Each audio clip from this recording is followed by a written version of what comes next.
So something I am integrating right now that just dropped down on me like a little slap in the face is lately, over the last, I would say, couple days, I'm getting a little in my head about feeling stuck, feeling blocked, feeling, why isn't this happening for me? I'm reaching for the tools, I'm listening to my nudges, my intuition, and I'm doing the things better than I've ever done before. So why do I still feel kind of trapped or cornered?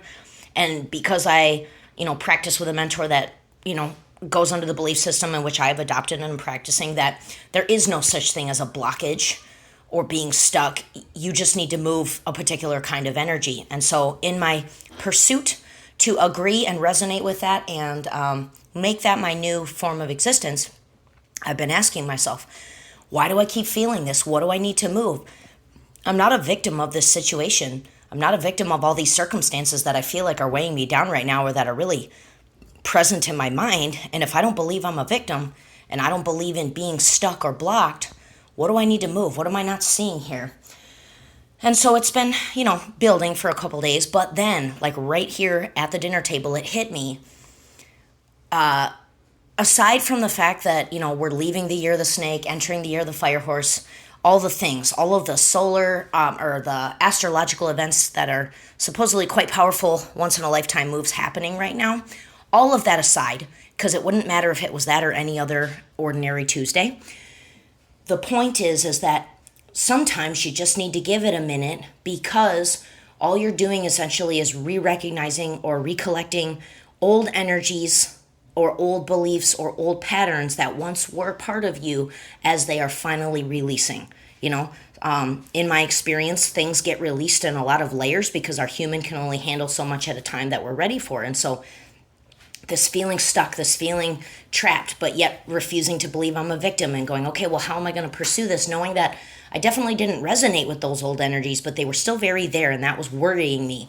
But yet again, I am reminded that oftentimes those things just kind of pass through one more time in your awareness before they finally release up and out.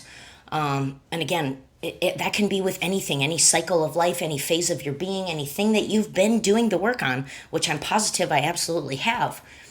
Sometimes they get that one last little layer, that little last bit of grime in the pan.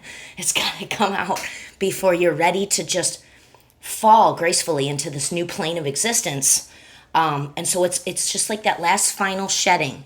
And another thing I want to point out, because it could be both for me and for you, a combination of these two things, of understanding that sometimes things come up for one last hello or wave goodbye before they go, as well as it may not even be yours. It's not necessarily about you.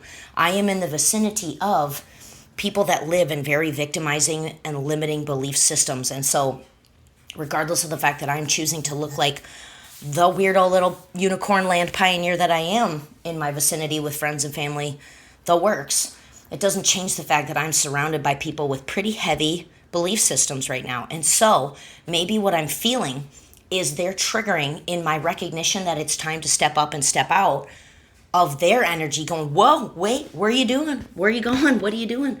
And so some of this may not even be mine. And so it was the gentle reminder to myself as I looked, earlier today, feeling pretty lost, pretty frustrated, but still able to let it go and move on with my day, to sitting here at the dinner table and going, yep, it's just coming back for one last wave goodbye, as well as it's probably not all mine. So this is just a friendly reminder to somebody out there. Doesn't matter if it's a astrological, universal, cosmic super event happening, or if it's just any other random day of the week. Give it a minute. The lesson of the day is give it a minute before you wallow in it or sit in it longer, because in my letting it go and deciding to turn my attention to other random things of the day, as mundane as they may be, what I've come back to circle back in clarity is that I have let go of all of that stuff, and maybe it's just finishing its way out before I step awesomely into a new phase of life that I can feel I'm at the precipice of, as well as there are very tumultuous, heavy energies around me right now that I am learning to discern, channel for, as well as not make personally mine in this process. So somebody out there needed to hear that today. You are welcome. Enjoy the rest of your day.